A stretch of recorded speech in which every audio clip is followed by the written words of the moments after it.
Hey everybody, it's Plaguespreader here with a deck profile update. This is my Ninja Monarch deck. I threw it together over the last couple days, and I'm looking for some help on it. Anyways, obviously we've got the 3 Strike Ninjas, the 3 DD Scope Planes, 3 Caius, 2 Armageddon Knight, 1 Grepher, 2 Battle Faders, Gorz, Dad, Plague, Gale, and now for the strange ones, 2 Yamata Dragons and Hino-Kagu-Tsuchi. I'll explain those a little bit later. Onto the spells, we've got Trunade, Cold Wave, Reborn, Dark Hole. They're not broken at all. Yeah, not broken at all. Not going to be like, banned or anything. Anyways, 2 Gold Sarcophagus. I'll explain those a little bit later too. Foolish Burial, Allure, Rhoda. Cards of the way. I don't know how I'm doing this.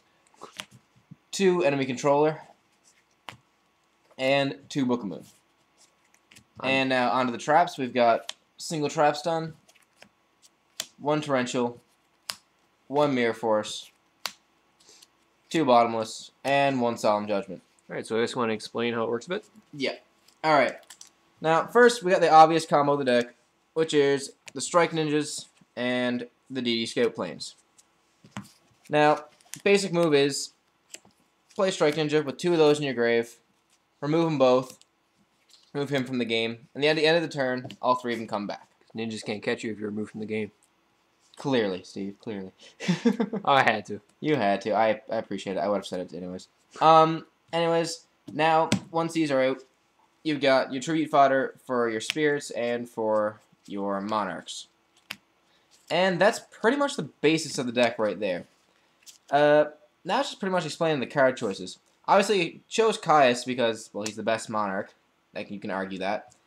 Now, for when it comes to the spirits, one big problem with the deck was the fact that you'd do this, you'd play them, you'd remove them, and when they'd all come back, they wouldn't be able to get him back in the grave. He wouldn't be able to use his effect again.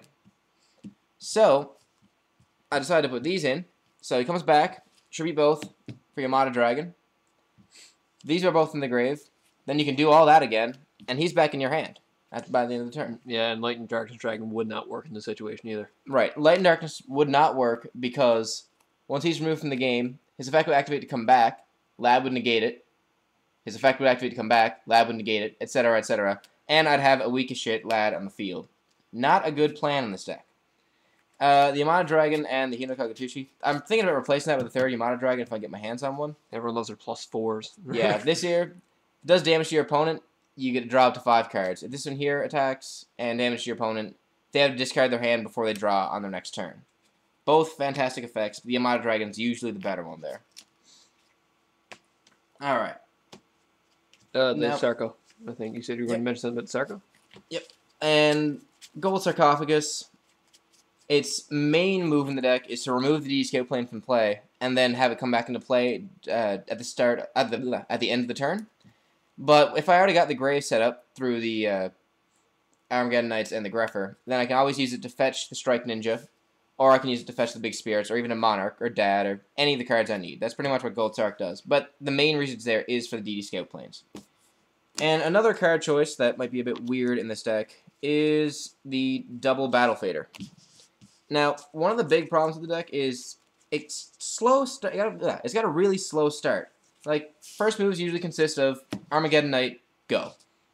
So, they'll kill that. I'm left with an open field. I need to be able to protect myself.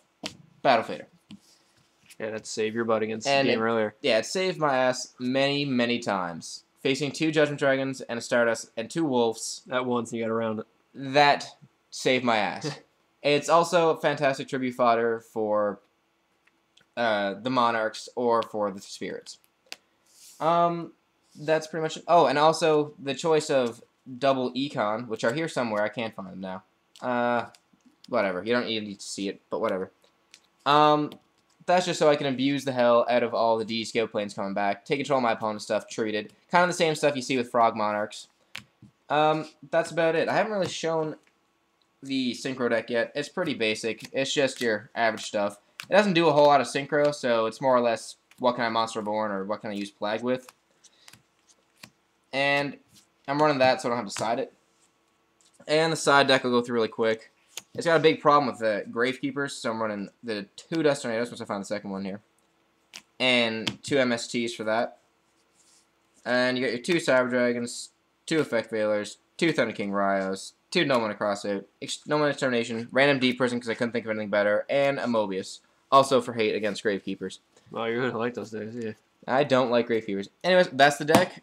Rate, comment, subscribe, and let me know what you think. And try and think of a better name than Ninja Monarchs. Thanks.